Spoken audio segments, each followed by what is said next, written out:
Hi all, welcome to my channel. இந்த வீடியோவில் எதை பற்றி பார்க்க போகிறோன்னா, என்னுடைய கோல்ட் செயின் கலெக்ஷன்ஸ் அண்ட் நான் எப்படி இவ்வளோ நகை சேர்க்குறேன், அதோடைய டிப்ஸ் அண்ட் ட்ரிக்ஸ் எல்லாத்தையும் உங்கள் கூட ஷேர் பண்ணிக்க போகிறேன். அதுக்கு முன்னாடி நீங்கள் இன்னும் என்னோட சேனலை சப்ஸ்கிரைப் பண்ணலன்னா மறக்காமல் சப்ஸ்கிரைப் பண்ணிட்டு உங்கள் ஃப்ரெண்ட்ஸ் அண்ட் ஃபேமிலிக்கும் ஷேர் பண்ணுங்கள்.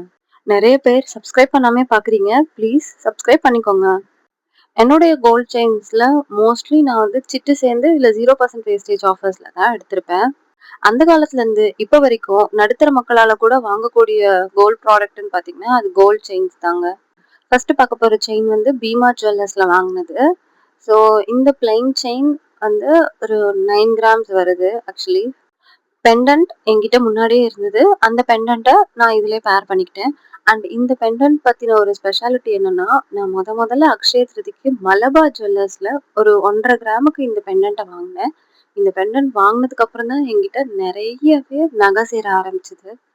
ஸோ நான் முதல்ல அக்ஷய திருதிக்கு இந்த பெண்டன்ட் தான் வாங்கினேன். இது வாங்கினதுக்கு அப்புறம் தான் எனக்கு நிறைய நகை சேர்ந்தது. ப்ளஸ் அக்ஷய திருதிக்கு எடுத்தா நிறைய சேரும் அப்படிங்கிற நம்பிக்கையும் எனக்கு வந்தது. இது எல்லாருக்கும் ஒர்க் அவுட் ஆகலாம், இந்த அக்ஷய திருதி என்னைக்கு எடுக்கிற சென்டிமெண்ட். பட் எனக்கு ஒர்க் அவுட் ஆனதுனால நான் இன்னும் அதை வந்து ஃபாலோ பண்ணிட்டு இருக்கேன். ஸோ நீங்களும் ஒரு வாட்டி ட்ரை பண்ணி பாருங்க. ட்ரை பண்ணி பார்த்துட்டு உங்களுக்கு என்ன உங்களுடைய அக்ஷய திருதி எக்ஸ்பீரியன்ஸ் என்னன்னு கமெண்ட்ல சொல்லுங்க. மோஸ்ட்லி நீங்க இந்த மாதிரி ஷார்ட் செயின்ஸ்லாம் எடுக்கிறீங்க அப்படின்னாக்கா உங்களுக்கு லென்த் முதல்ல பார்த்துக்கோங்க. நிறைய பேருக்கு வந்து நெக் டார்க்னஸ் வரும். ஸோ நீங்க ரொம்ப கழுத்தை ஒட்டி இல்லாம அட்லீஸ்ட் ஒரு 18 to ஒரு 20 இன்ச்சஸ் இருந்தால் தான் உங்களுக்கு நார்மலாக ஷார்ட் செயின் போடுற ஃபீலும் வரும். ப்ளஸ் உங்களுக்கு கம்ஃபர்டபுளாகவும் இருக்கும். கழுத்து பின்னாடியில் இருக்கிற ஷார்ட் ஹேர்ஸ்லாம் வந்து அந்த செயினில் வந்து சுத்திராம. எனக்கு இந்த முறுக்கு டைப்லாம் பிடிக்கவே பிடிக்காதுங்க சுத்தமாக. அண்ட் இந்த பெண்டன்ட்ல இருக்க ஸ்பெஷாலிட்டி பார்த்தீங்கன்னா, ஒரு வாட்டி இந்த முத்து வந்து கீழே விழுந்துருச்சு. ஸோ அதை நான் தேடி பிடிச்சி எடுத்து மறுபடியும் இதில் நான் ஃபிக்ஸ் பண்ணியிருக்கேன். பட் இப்போ அகெயின் இந்த முத்து வந்து விழுறது. ஸோ அதனால நான் இப்போ இதை யூஸ் பண்ணாமல் வச்சுருக்கேன் இந்த பெண்டன்ட் மட்டும். இந்த செயினோட வெயிட் பார்த்தீங்கன்னா 9 கிராம்ஸ் வருது. பெண்டன்ட்டோட சேர்த்து ஒரு 10 கிராம்ஸ். ஸோ அரௌண்ட் ஒரு 10 கிராம்ஸில் இந்த செயின் வந்து இருக்குது. இது எப்பயாவது ஒரு அக்கேஷ்னலி யூஸ் பண்ணுறது தான். டெய்லி வேர் போடுவேனான்னு கேட்டால் கண்டிப்பாக இல்லை. ஸோ எங்கேயாவது வெளில போகிறோம் அப்படின்ற பட்சத்தில் மட்டும் இதை நான் ஆட் பண்ணிப்பேன். இப்போ வாங்க நெக்ஸ்ட் பார்க்க போகிற செயின். அன்னைக்கு ஒரு நாள் நாங்கள் ஜிஆர்டி ஆக்சுவலி போனதுக்கான ரீசன் வந்து தாலி உருக்கள்லாம் கொஞ்சம் அங்கே கொஞ்சம் நல்ல டிசைனில் கொஞ்சம் மாடர்னான டிசைன்லலாம் தாலி உருக்கள் வந்திருக்கு, நார்மல் ரெகுலர் பேட்டர்ன் இல்லாமல் அப்படின்னு சொன்னாங்க. ஸோ அதை செக் பண்ண போனப்போ மாடியில் வந்து ஓரியானா கலெக்ஷன்ஸ் இருக்குது, அதையும் செக் பண்ணி பாருங்க அப்படின்னு சொன்னாங்க. ஸோ அங்கே போய் லைட் வெயிட் கலெக்ஷனில் 4 கிராமில் எனக்கு இந்த செயின் வந்து ரொம்ப வந்து செட் ஆயிடுச்சு. என்கிட்ட ரொம்ப நாளாக யூஸ் பண்ணாமே ஒரு டைமண்ட் பெண்டன்ட் வச்சுருந்தேன். அந்த பெண்டன்ட் தான் இது. ஸோ இந்த பெண்டன்ட்டை இதுக்கு முன்னாடி நான் டிஸ்பிளே பண்ணியிருந்த செயினில் மாற்றி மாற்றி தான் அந்த பெண்டன்ட் இந்த பெண்டன்ட் ரெண்டையும் மாற்றி மாற்றி தான் நான் போட்டுட்டு இருந்தேன். சரி, ஓகே, அந்த பெண்டன்ட்காக ஒரு ஷார்ட் செயின் மாதிரி போடலாம் எடுக்கலாம் அப்படின்னு சொல்லிட்டு நான் செக் பண்ணி பார்த்தப்போ 4 கிராமில் பார்த்தா நம்ப முடியுதா என்னன்னு தெரில. எனக்கு தெரிஞ்சு இவ்வளோ கம்மி ரேஞ்சஸில் கொஞ்சம் திக்காகவும் இருந்துச்சு. ரொம்ப அப்படியே இன்விசிபிளா இழுத்தாவே பிச்சிட்டு வர மாதிரி அந்த மாதிரி இல்லாம இது கொஞ்சம் நல்ல திக்னஸாவே இருந்தது. இல்லைன்னா நான் எடுத்திருக்க மாட்டேன் கண்டிப்பா. இந்த செயின் வந்து 16 இன்ச்சஸ் நினைக்கிறேன். நெக்க ஒட்டி தான் வரும், அட்டிகை மாதிரி. But it's okay. ஸோ இதுக்கு அடுத்த லேயரா நான் அந்த செயினை போட்டிருப்பேன் அப்படின்னாக்கா கொஞ்சம் எனக்கு டபுள் செயின் போடுற மாதிரியும் இருக்கும். ப்ளஸ் 2 பெண்டட்டுமே விசிபிளா தெரியுது எனக்கு. தாலி கொடியோட சேர்ந்து போடுறப்போ ரொம்பவே நல்லா இருக்கு. இப்போ ஸ்பெஷலா எங்கேயோ ஒரு கோயிலுக்கு போறோம், சாரி கட்டுறோம் அப்படின்னாக்க நம்ம கிட்ட இருக்க எல்லா நெக்லஸ் எல்லா இதையும் எடுத்து போட்டு போகணும்னு அவசியம் இல்லை. ஸோ சிம்பிளா இந்த 2 செயினை மட்டும் நான் போட்டு போனாவே போதும், ரொம்பவே லுக்கா இருக்கும். அண்ட் ஆல்சோ வந்து எனக்கு கம்ஃபர்டபுளாகவும் இருக்கும். இந்த பெண்டன்ட் வந்து நான் நவரத்னால எடுத்திருந்தேன். அண்ணா நகர்ல இருக்கு. அண்ட் அவங்களுடைய பிரான்ச் இன்னொன்று வந்து கோயம்புத்தூர்லயும் இருக்கு. லைட் வெயிட் கலெக்ஷன் செக் பண்ண போனப்போ சரி அவங்களோட டைமண்ட் செக்ஷன் செக் பண்ணி பார்த்தேன். இந்த டைமண்ட் பெண்டன்ட் எனக்கு ரொம்ப பிடிச்சிருந்தது அண்ட் வித் இந்த பட்ஜெட்டா இருந்தது. அதனால நான் இந்த டைமண்ட் பெண்டன்ட் வாங்கிட்டு வந்தேன் அன்னைக்கு. ஸோ அந்த பெண்டன்ட்டுக்கு தான் இப்போ நம்ம பார்த்த அந்த செயினை நான் பேர் பண்ணி போட்டுட்டு இருக்கேன். அண்ட் நெக்ஸ்ட் இந்த செயினை பத்தி நான் ஆல்ரெடி முந்தானேத்துக்கு போஸ்ட் போட்டேன். வர்ஷா ஜுவல்லர்ஸ்ல தான் எடுத்திருந்தேன். ஒரு 8 கிராம் 7.900 மில்லிகிராம்ஸ்ல ஒரு செயின் எடுத்திருந்தேன். என்னடா பாக்ஸ் எம்டியா காட்டுறதுன்னு பார்க்காதீங்க. அந்த செயின் இப்போ அவர் யூஸ் பண்ணிட்டு இருக்கிறதுனால என்னால் கரெக்டாக ப்ராப்பராக வீடியோ எடுக்க முடியல கலெக்ஷன்ஸோட வச்சு. ஸோ அதனால ஆல்ரெடி எடுத்த வீடியோவை நான் இதோட அட்டாச் பண்ணியிருக்கேன். நார்மலாகவே வந்து 7 கிராம் 7.900 மில்லிகிராமுக்கு முறுக்கு செயின் இவ்வளோ ஷார்ட்ல ஜென்ஸ் டைப்புக்கு அவைலபிளாக இருக்கா என்னன்னு எனக்கு தெரியல. ஸோ நான் செக் பண்ணி பார்த்த வரைக்கும் மினிமம் ஒரு 12 to 15 கிராம்ஸாவது இருந்திருக்கு முறுக்கு செயின் தாலி கொடியாக இருந்தால். ஸோ ஜென்ஸ் செக்ஷன்ல ஜென்ஸ்க்கு லைட் வெயிட் கலெக்ஷன்ஸ்ல இது அமைஞ்சதுனால நான் 3% வேஸ்டேஜ் பார்க்காம நான் இதை எடுத்துட்டேன். But it's okay. இப்போ இது ரொம்ப நல்லா இருக்கு அண்ட் பிடிச்சிருக்கு. யூஸ் பண்ணிட்டு இருக்காங்க. இது இப்போ வந்து லைட் வெயிட்டா இருக்கே, அது எப்படி ரெகுலர் வேர்க்கு போட்டுக்கிறீங்க அப்படின்னு சொல்லிட்டு நிறைய பேர் கேட்கலாம். பட் லைட் வெயிட்டா இருந்தாலுமே அது நல்ல பார்வையா இருக்கு. பிளஸ் யூசர் ஃப்ரெண்ட்லியா தான் இருக்கு. ரொம்பலாம் ஒன்றும் பிஞ்சிட்டு வர மாதிரி இல்லைங்க. அதனால அவர் ரெகுலராகவே போட்டு யூஸ் பண்ணிட்டு தான் இருக்காரு. சப்போஸ் அதில் ஏதாவது ப்ராப்ளம் ஆச்சுன்னா கூட நான் அந்த வீடியோவில் உங்களுக்கு நான் போஸ்ட் பண்ணுறேன். அண்ட் அதே மாதிரி இந்த மாதிரி டிஸ்ப்ளே பண்றது எல்லாமே வந்து என்கிட்ட இருக்கு அப்படின்னு காட்டிக்கிறதுக்காக கண்டிப்பா இல்லைங்க. நான் இந்த ட்ரிக்ஸ் அண்ட் டிப்ஸ்லாம் ஃபாலோ பண்ணேன். நான் இந்த மாதிரி மெத்தட்ல சேவ் பண்ணேன். ஸோ என்னால் சேவ் பண்ண முடிஞ்சதுன்னு உங்களுக்கு ஒரு எக்ஸாம்பிளா இருக்கணும். அண்ட் உங்களுக்கு ஒரு நம்பிக்கை வரணுங்கிறதுக்காக தான் நான் எல்லாமே டிஸ்ப்ளே பண்றேன். மற்றபடி வேற எந்த ஒரு இன்டென்ஷனும் கிடையாதுங்க இதுக்கு பின்னாடி. அண்ட் இது வந்து ஒரு 3 பவுன் இருக்கிற ஒரு தாலி சரடு. நான் ஆல்ரெடி சொல்லியிருந்த மாதிரி நெக் டார்க்னஸ்க்காக கொஞ்சம் கம்மி வெயிட் ரேஞ்சஸ்ல நான் வந்து தாலி கொடி தேடிட்டு இருந்தேன். ஸோ அப்பதான் எனக்கு இந்த 3 பவுன் தாலி கொடி சேம் டைப் எனக்கு செட் ஆச்சு. வெறும் 1% வேஸ்டேஜ்ல தான். அண்ட் இதுல HUID ஹால்மார்க் 916 எல்லாமே செக் பண்ணி பார்த்துட்டேன். எல்லாமே கரெக்டாகவும் இருக்கு. என்னுடைய பழைய 5 பவுன் தாலி கொடிக்கும் இந்த 3 பவுன் தாலி கொடிக்கும் பெருசா வித்தியாசம் இல்லை. ரெண்டுமே ஓரளவுக்கு சிமிலரா தான் இருக்கு பார்க்கறதுக்கு. உங்களால மாசம் மாசம் முடிஞ்ச அளவுக்கு ஒரு 100 மில்லிகிராமாவது கோல்டு காயின் சேர்க்கறதுக்கு பாருங்க. நான் முன்னாடியே சொன்ன மாதிரி எய்தர் டிஜி கோல்டு ஜாயின் பண்ணுங்க. உங்களுக்கு வெயிட் எக்ஸ்ட்ரா ஆட் ஆகும். அப்படி இல்லைன்னா நகை சீட்டு சேர்ந்தீங்கன்னா செய்கூலி சேதாரம் இல்லாம நீங்க நகை எடுத்துக்கலாம். நான் மோஸ்ட்லி சீட்டு கட்டி தான் வந்து என்னுடைய பழைய நகைகள் எல்லாமே நான் எடுத்திருக்கேன். உங்களுக்கு ஒரு சிம்பிள் ட்ரிக் ஒன்று சொல்றேன்.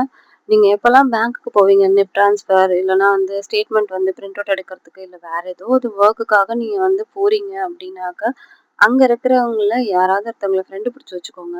ஏன்னா நிறைய வந்து நகை அடகுல இருக்கிறது எல்லாத்தையும் ஏலத்துக்கு விடுவாங்க. லைக் பேங்க் ஆக்ஷன் நடக்கும். அப்போ நீங்க வந்து செய்கூலி சேதாரம் இல்லாம அன்னைக்கு இருக்கிற ரேட்டை விட கம்மியாவே நீங்க ஈவன் பேங்க்ல வந்து ஒரு சில பேங்க்ல கம்மியாவே ஏலத்துக்கு விடுவாங்க. ஸோ அந்த மாதிரி நகைகளெல்லாம் நீங்க வாங்கி ஒன் டைம் டெபாசிட்டா பண்ணிட்டு அதுக்கப்புறம் நீங்க ஒரு 9 மாசம் இல்ல 10 மாசம் கழிச்சு கூட நீங்க வந்து அதை ஜிஎஸ்டி மட்டும் பே பண்ணி உங்களுக்கு பிடிச்ச நகையா கன்வெர்ட் பண்ணிக்கலாம். முன்னாடி எல்லாம் பேங்க் ஆக்ஷன் நடக்க போகுது அப்படிங்கறது கொஞ்சம் பப்ளிக்கா வந்து அனௌன்ஸ் பண்ணுவாங்க. பேப்பர்ல எல்லாம் ஆட் விடுவாங்க. அந்த மாதிரி பண்ணுவாங்க. பட் இப்போலாம் வந்து இன்டர்னலாவே முடிஞ்சிருது. இப்போ இந்த மாதிரி ஒரு நகை வந்து ஏலத்துக்கு வரப்போகுது அப்படின்னா உள்ள பேங்க் ஆபீசர்ஸ் இல்ல அவங்களுடைய நெட்ஒர்க்ஸ்குள்ளாவே இது முடிஞ்சிருது. ஜாஸ்தி வெளியில வர மாட்டேங்குது. ஸோ அதனாலதான் சொல்றேன். அவங்கள மாத்துறதுக்கு பதிலா நீங்களே டைரக்டா வந்து அவங்களுடைய கேங்ல ஒண்ணா ஆயிட்டீங்க. லைக் அவங்க நெட்வொர்க்குள்ள நீங்க போயிட்டீங்கன்னாவே இந்த மாதிரி ஏதாவது வந்துச்சுன்னா உங்களுக்கும் தெரியப்படுத்துவாங்க. ஸோ அது உங்களுக்கு அப்போ நீங்க கையில அமௌண்ட் வச்சிருந்தீங்கன்னா உங்களுக்கு ஈஸியா இருக்கும். நோ மேக்கிங் நோ வேஸ்டேஜ் இல்லாம அப்படியே ஒரு நகையா நீங்க எடுக்கலாம். சில பேர் வந்து யூஸ் பண்ண தங்கமா எனக்கு வேண்டாம், இன்னொருத்தர் போட்டுதான் நான் ஏன் யூஸ் பண்ணணும் அப்படின்ற தாட் எல்லாம் இருந்ததுன்னா இந்த டிப்ஸ் உங்களுக்கு கண்டிப்பா கிடையாது. பிகாஸ் ஒன் டைம் டெபாசிட்டை பொறுத்த வரைக்கும் நீங்க பழைய கோல்டு அப்படியே நீங்க டெபாசிட் பண்ணிட்டு அதுக்கு ஈக்குவலான கிராம்ஸ் தான் நீங்க வந்து 11 மந்த்ஸ் கழிச்சு எடுக்க போறீங்க. பட் ஜிஎஸ்டி மட்டும் பே பண்ணணும். நீங்க நீங்க வந்து வேஸ்டேஜ் பிளஸ் ஜிஎஸ்டி பே பண்ற இடத்துல வெறும் ஜிஎஸ்டி மட்டும் பே பண்ணணும்னாவே உங்களுக்கு எவ்வளவோ சேவ் ஆகுங்க. இல்ல நான் இந்த டிசைனை பார்த்தேன், இந்த கிராம் எனக்கு ஓகேவா இருந்தது, எனக்கு இந்த டிசைன் பிடிச்சிருக்கு அப்படின்னாக்க நோ ப்ராப்ளம், நீங்க அதை யூஸே பண்ணிக்கலாம். ஸோ தங்கம் என்னைக்குமே தங்கம் தான். அது எந்த மாதிரி இருந்தாலும் புதுசா இருந்தாலும் பழசா இருந்தாலும் தங்கம் தங்கம் தாங்க. அதோடைய வேல்யூ என்னைக்கும் மாறிடாது. இது சில பேத்துக்கு செட் ஆகும், சில பேத்துக்கு செட் ஆகாது. எல்லாரும் இதை ட்ரை பண்ணுங்க அப்படின்னு நான் சொல்லல. பட் ஸ்டில் இது ஒரு ட்ரிக்கு. நான் இதை ஃபாலோ பண்ணியிருக்கேன். அதனால சரி உங்களுக்கும் யூஸ் ஆகுமே அப்படிங்கிறதுக்காக நான் இதை சொல்றேன். அதே மாதிரி உங்க கையில நகையா எடுக்கிறதுக்கு அமௌண்ட் இல்ல, எனக்கு வந்து வேஸ்டேஜ்லாம் போகுதுன்னு நீங்க ஃபீல் பண்றீங்கன்னா தயவு செஞ்சு வந்து இன்வெஸ்ட்மெண்ட் பர்பஸ்க்காக காயின்ஸையாவது எடுத்து வைங்க. இப்பெல்லாம் காயின்ஸே வந்து நிறைய அவுட் ஆஃப் ஸ்டாக் ஆயிட்டு இருக்கு நிறைய கடைகள்ல. ஸோ உங்களால முடிஞ்சதுன்னா ஒரு 100 மில்லிகிராமாவது மாசம் மாசம் சேவ் பண்ண பாருங்க. அண்ட் நீங்க இப்ப பாத்துட்டு இருக்கிறது வந்து 3 பவுன் ஜென்ஸ் செயின் தான். இது வந்து பாடி போத்தி சொர்ண மஹால் ஓபன் பண்ணியிருந்தாங்க. ஓப்பனிங் ஆஃபரா பவுனுக்கு இவ்வளவு டிஸ்கவுண்ட் போட்டிருந்தப்போ அப்ப வாங்கினது இது. இது நல்ல ப்ராடா இருக்கு. ஸோ ரெகுலர் யூஸ் பண்ணிட்டு இருந்தாங்க. பட் இப்போ வந்து இதுக்கு பதிலா வர்ஷால வாங்கின செயின் தான் யூஸ் பண்ணிட்டு இருக்காங்க. இந்த செயின் இப்போ யூஸ் பண்றது இல்ல. அண்ட் அது வாங்கின அன்னைக்கு ரொம்ப ஷைனிங்கா இருந்தது. இது ஒரு இப்பதான் ஒரு 6 மந்த்ஸ் இருக்கும்னு நினைக்கிறேன். அதுக்குள்ள பாருங்க அங்கங்க கருப்பான மாதிரி எனக்கு ஒரு ஃபீல். ஸோ அதனால இதை ஃபங்க்ஷன் யூஸ்க்கு யூஸ் பண்ணிக்கலாம்னு சொல்லிட்டு ரெகுலர் யூஸ்க்கு இப்போ அந்த செயின் மாத்திட்டோம் நாங்க. நீங்க இப்போன்னு இல்ல எப்போ நகை எடுக்க போனாலுமே ஒரு ஒரு கடைக்கு ஒரு 4 கடை ஏறி இறங்குங்க. இந்த கடையில எடுத்தாதான் ராசி அப்படின்ற ஒரு மைண்ட் செட் இல்லாம ஒரு கடையை விட இன்னொரு கடையில எப்பயுமே வேஸ்டேஜ் கம்மியா தான் இருக்கும். இல்லைன்னா நீங்க பார்கெயின் பண்ணி கூட நீங்க கொஞ்சம் கம்மி பண்ணி சொல்லி குறைக்கலாம். எனக்கு தெரிஞ்சு மலபார், மங்களன் மங்கள், அதுக்கப்புறம் வந்து இந்த மாதிரி நிறைய ஷாப்ஸ்ல குறைச்சிருக்காங்க. ஸோ அந்த மாதிரி கம்மி பண்ணீங்கன்னா உங்களுக்கு வந்து மேக்ஸ் டு மேக்ஸ் நிறைய சேவ் ஆகும். இப்ப நீங்க பார்த்துட்டு இருக்கிறது தான் என்னுடைய பழைய தாலிக்கொடி. 5 பவுன் வருது. இது லலிதால தான் நாங்க எடுத்திருந்தோம். இந்த தாலிக்கொடி எடுக்கிறப்ப கூட ஒரு கிராமே 6000 சில்ற தான் வித்துது. லைக் 6500, 6200 அந்த ரேஞ்ச்ல தான் நாங்க இந்த தாலிக்கொடி எடுத்தோம். அப்ப தெரியல. அப்பவே தெரிஞ்சிருந்தா கூட ஏதாவது ஒன் டைம் டெபாசிட் பண்ணியோ, இல்ல வந்து பல்க்கா ஏதாவது ஒரு அமௌண்ட் இன்வெஸ்ட் பண்ணி அப்பவே காயினா கூட நாங்க எடுத்து வச்சிருந்திருக்கலாம். பட் டிராஸ்டிக்கா ஒரே வருஷத்துல வந்து இவ்ளோ ஹையா டபுள் த ரேட் ஆகும்னு நாங்க யாருமே எக்ஸ்பெக்ட் பண்ணல அன்னைக்கு. இப்ப ஏதாவது நீங்க புதுசா ஒரு பொருள் வாங்குறீங்க அப்படின்னா, அந்த பொருள் கண்டிப்பா தேவைதானாங்கிறத ஒரு வாட்டிக்கு 2 வாட்டி யோசிச்சு நீங்க வாங்குனீங்கன்னா, உங்களுக்கு நெறையவே சேவ் ஆகும். கண்டிப்பா தேவைன்ற பட்சத்துல மட்டும் அத நீங்க வாங்குனா போதும். இப்ப நீங்க பார்த்துட்டு இருக்கிற செயின் வந்து பிளெயின் செயின் தான். இந்த பிளெயின் செயின் வந்து நான் பீமால no making, no wastage offer போட்டிருந்தாங்க ஆன்லைன்ல. அப்பதான் எடுத்தது. இந்த 2 செயினுமே வந்து ஈச் 6, 6 கிராம் வருது. பீமா ஆன்லைன்ல நான் ஆர்டர் பண்ணப்போ என்ன டிசப்பாயிண்ட் பண்ண ஒரே வந்து ப்ராடக்ட் வந்து இந்த செயின் மட்டும் தான். நான் பார்த்தப்போ கொஞ்சம் ப்ராடா இருந்த மாரி இருந்தது. பட் நேர்ல வந்தப்ப தான் தெரிஞ்சது ரொம்ப மெலிசா பேபி செயின்ஸ் மாதிரி இருக்கு. சரி, வீட்ல யாருக்காவது மொட்டை அடிச்சு காது குத்துறாங்கன்னா, அதுக்கு கிஃப்ட் பண்ணிக்கலாம் அப்படின்னு சொல்லிட்டு தான் இந்த செயின்ஸ் எல்லாத்தையும் நான் வந்து இப்ப வச்சிருக்கேன். இல்ல நான் வந்து ரெகுலர் யூஸும் பண்ணுவேன். பிளஸ் அது வந்து கோல்ட நான் இன்வெஸ்ட்மென்ட்டாவும் பார்ப்பேன் அப்படின்னீங்கன்னா மட்டும், நீங்க வந்து சிட்டு சேர்றதா இருக்கட்டும், இல்ல டிஜி கோல்ட்ல வாங்குறதா இருக்கட்டும், இந்த மாதிரி இருக்கிற சேவிங்ஸ் ஸ்கீம்லாம் ஜாயின் பண்ணீங்கன்னா, வேஸ்டேஜ் அண்ட் மேக்கிங் சார்ஜஸ் இல்லாம உங்களுக்கு நெறைய அமௌண்ட் சேவ் ஆகும். அதே மாதிரி நீங்க ஒரு ஒரு செயினும் எடுக்க போறீங்க அப்படின்னாக்க, எப்படியும் கண்டிப்பா போட்டு பார்த்து தான் எடுப்பீங்க. ஸோ நீங்க போட்டு பார்க்குறப்போ உங்களுக்கு அங்க கம்ஃபர்டபுளா இருக்கிற மாதிரி இருக்கும். பட் நீங்க ரெகுலரா அத யூஸ் பண்ணா மட்டும் தான் தெரியும். அதுல என்னென்ன ஃபால்ட் இருக்கு, என்னென்ன ப்ராப்ளம் வருது அந்த செயின்னால அப்படின்னு. அதனால எப்பவுமே நீங்க செயின் வாங்குறீங்க அப்படின்னா, யாரையாவது கூட்டிட்டு போங்க கூட. அப்பதான் வந்து அவங்களுக்கு வந்து கொஞ்சம் எல்டர்லி பெர்சனா இருந்தாங்கன்னா, அவங்களுக்கு அவங்களோட எக்ஸ்பீரியன்ஸ் இந்த மாரி எடுக்காத, இந்த மாரி பேட்டர்ன் செட் ஆவாது, இந்த மாரி எடுக்கலாம் அப்படின்னு சொல்லிட்டு ஒரு இன்புட்ஸ் தருவாங்க உங்களுக்கு. அதே மாதிரி நம்மளோட பெரியவங்களுக்கு கண்டிப்பா தெரியும். எவ்வளோ பெர்சன்டேஜ் எவ்வளோ டிசைன்ஸ்க்கு போடுவாங்க அப்படிங்கிறது. அதனால என்ன கேட்டா தனியா போகாதீங்க. ஸோ யாரையாவது கூட கூட்டிட்டு போனீங்கன்னா, பார்கெயின் பண்ண, நெகோஷியேட் பண்ணி பேசுறதுக்கெல்லாமே வந்து உங்களுக்கு யூஸ்ஃபுல்லா இருக்கும். அண்ட் இந்த 2 செயினுமே அதே சேம் பீமா ஆன்லைன்ல தாங்க வாங்கியிருந்தேன். நீங்க கேட்கலாம், "ஏன் 4 செயின் தனித்தனியா போட்டீங்க? இதுக்கு பதிலா நீங்க வேற ஏதாவது ப்ராடக்ட் வாங்கியிருக்கலாமே" அப்படின்னு. பட் பீமா ஆன்லைன பொறுத்தவரைக்கும் செலக்டட் டிசைன்ஸ் மட்டும் தான் விடுவாங்க. ஸோ எனக்கு அன்னைக்கு நான் ஆர்டர் பிளேஸ் பண்றப்போ பெருசா வேற எந்த இதுலயுமே வந்து டிசைன்ஸ் எனக்கு ஓகேவா படல. சரி, ஓகே, அட்லீஸ்ட் இந்த செயினாவது நல்லா இருக்கே அப்படின்னு சொல்லிட்டு தான் இந்த செயின நான் வந்து ஆர்டர் பிளேஸ் பண்ணேன். அண்ட் அதே மாதிரி நீங்க பீமா ஆன்லைன்ல ஆர்டர் பண்றீங்க அப்படின்னா, குறிப்பிட்ட கார்ட்ஸ் மட்டும் தான் அவங்க வந்து அப்ளிகபிளா எடுத்துக்கும். லைக் எல்லா கார்டுமே அப்ளிகபிள் ஆகும். பட் அந்த நோ மேக்கிங் சார்ஜஸ் ஆஃபர்ல குறிப்பிட்ட கார்டுக்கு மட்டும் தான் வந்து அப்ளிகபிள் ஆகும். ஸோ அந்த கார்டு யூஸ் பண்ணி நீங்க பே பண்ணா மட்டும் தான் வந்து அந்த பேமெண்ட்ட அக்செப்ட் பண்ணிக்கும். நீங்க யாராவது ஆன்லைன்ல ஷாப்பிங் பண்ணியிருக்கீங்களா? இந்த மாரி பீமா கோல்ட்ல? உங்களோட எக்ஸ்பீரியன்ஸ் என்னங்கிறத மறக்காம கமெண்ட்ல சொல்லுங்க. ஸோ இந்த மாதிரி இந்த 4 செயினுமே நான் பியூர்லி இன்வெஸ்ட்மென்ட் பர்ப்பஸ்க்காக தான் வாங்கியிருந்தேன். நாளைக்கு சப்போஸ் யாருக்காவது வந்து வீட்ல ஃபங்ஷன், மொட்டை அடிச்சு காது குத்துறாங்கன்னா, டக்குன்னு இதுல ஒரு செயின் எடுத்துட்டு போய் அவங்களுக்கு சீரா செஞ்சுட்டு வந்துரலாம். அன்னைக்கு ரேட் எவ்வளோ இருக்குமோ இருக்காதோ எனக்கு தெரியாது. ஐடியாவே இல்ல. பட் இன்வெஸ்ட்மெண்ட்ன்னு ஆயிடுச்சுன்னா, இன்னைக்கே எடுத்து வச்சா மட்டும் தான் உண்டு ஃபியூச்சர் யூஸ்க்காகலாம். ஃபியூச்சர்ல எத்தன பேர் இந்த மாரி நகைசீட்டு வந்து செய்ய போறீங்க அப்படிங்கிறது எனக்கு ஐடியா கிடையாது. அதே மாதிரி நீங்க செஞ்சு தான் ஆகணுன்ற கட்டாயமும் இல்ல. உங்களுக்கு புடிச்சிருக்கு, உங்களுக்கு அந்த குழந்தைங்கள புடிச்சிருக்கு, உங்களுக்கு அந்த ஃபங்ஷன் புடிச்சிருக்கு, நீங்க பண்ணணும்னு ஆசைப்படுறீங்க அப்படின்னா கண்டிப்பா பண்ணுங்க. அவ்வளோதான். ஏன்னா இப்ப இருக்கிற கோல் சிச்சுவேஷன்ல நீங்க பண்ணி தான் ஆகணும், செஞ்சு தான் ஆகணும் அப்படின்னு யாரும் யாரையும் ஃபோர்ஸ் பண்றதுலயோ, இல்ல கம்பேர் பண்றதுலயோ வேலைக்கே ஆகாதுங்க. இந்த மாதிரி நீங்க சின்ன சின்னதா இன்வெஸ்ட் பண்ணா தான் நாளைக்கு உங்க ஃபியூச்சருக்கு பெருசா உங்க கையில வந்து நாளைக்கு ஏதாவது ஒரு மெடிக்கல் எமர்ஜென்சியோ, இல்ல வந்து ஒரு எஜுகேஷனல் பர்ப்பஸ்க்காகவோ டக்குன்னு உங்களுக்கு நீங்க உடனே வச்சு பணம் ரெடி பண்ணணும்னா, அது இந்த மாதிரி உங்க கையில நகையா இருந்தா மட்டும் தான் உண்டுங்க.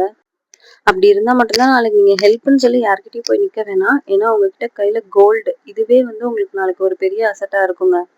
அதே மாதிரி நெறைய பேர் என்கிட்ட வந்து கிரெடிட் கார்ட் எப்படி யூஸ் பண்ணி நீங்க வந்து மணி சேவ் பண்ண முடியும்னு சொல்றீங்க அப்படின்னு கேட்டிருக்கீங்க. ஒண்ணுமே இல்ல. இப்போ இந்த ஜூன் 19, 20, 21 போல இந்த 10 நாளைக்குள்ள நான் ஸ்வைப் பண்றேன். ஜூன் மாசம்னா எனக்கு ஜூலை மாசம் ஃபுல் மந்த் கிடைக்கும். ஆகஸ்ட் மாசம் 7ஆம் தேதி நான் ரீபே பண்ணா போதும் கிரெடிட் கார்ட. ஸோ இந்த 1 மாசம் இந்த 45 நாளுக்குள்ள நகை ரேட் ஏறி இருந்துச்சுனாக்க எனக்கு அது ப்ராஃபிட். அப்படி இல்லன்னா 1 வருஷம், 2 வருஷம் கழிச்சு ஏறுனுச்சுன்னா, அது எனக்கு ப்ராஃபிட். என்னைக்கா இருந்தாலும் நீங்க அப்ப உடனே உங்க கை காச போட்டு நீங்க எடுக்க போறது இல்லல்ல. அதுதான் நான் அப்பத்துலருந்து ப்ராஃபிட்ன்னு சொல்லிட்டு இருக்கேன். ஆல்சோ சில கிரெடிட் கார்ட்ஸ்க்கு ரிவார்ட் பாயிண்ட்ஸும் கிடைக்கும். அண்ட் நீங்க இப்ப பார்த்துட்டு இருக்கிறது மலபார்ல வாங்கின பிளெயின் செயின். மலபார்ல நான் சீட்டு கட்டி தான் எடுத்திருந்தேன். சீட்டு கட்டுறதுக்கு 18% மட்டும் தான் கவர் ஆகும் மலபார்ல. ஸோ 18%க்குள்ள இந்த பிளெயின் செயின் தான் எனக்கு அவைலபிளா இருந்தது. ஸோ அதனால நான் வந்து எந்தவித வேஸ்டேஜும் அப்புறம் எந்தவித மேக்கிங் சார்ஜ் எதுவுமே பே பண்ணாம வெறும் ஜிஎஸ்டி மட்டும் பே பண்ணி இந்த பிளெயின் செயினை நான் நகை சீட்ல தாங்க எடுத்தேன். இதோட வெயிட் பார்த்தீங்கன்னா 2 பவுன், அதாவது வந்து 16 கிராம்ஸ். இந்த செயின் எடுக்கிறப்ப நான் மந்த்லி 2500 தான் பே பண்ணேன்னு நினைக்கிறேன். ஸோ இதுதான் என்னுடைய கோல்ட் செயின் கலெக்ஷன்ஸ். உங்க எல்லாருக்குமே பிடிச்சிருக்கும்னு நான் நினைக்கிறேன். நான் சின்ன சின்ன டிப்ஸ் அண்ட் ட்ரிக்ஸ்லாம் நான் ஃபாலோ பண்ணதை இந்த வீடியோவில் நான் ஷேர் பண்ணியிருக்கேன்.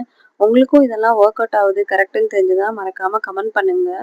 அண்ட் இந்த வீடியோ பிடிச்சிருந்ததுன்னா மறக்காம லைக் பண்ணிட்டு எப்பயும் போல கமெண்ட் பண்ணுங்க. உங்க ஃப்ரெண்ட்ஸ் அண்ட் ஃபேமிலிக்கும் ஷேர் பண்ணிட்டு மறக்காம சப்ஸ்கிரைப் பண்ணிக்கோங்க. பெல் ஐக்கானையும் கிளிக் பண்ணிக்கோங்க. நெக்ஸ்ட் வீடியோவில் பார்க்குறேன். பாய்.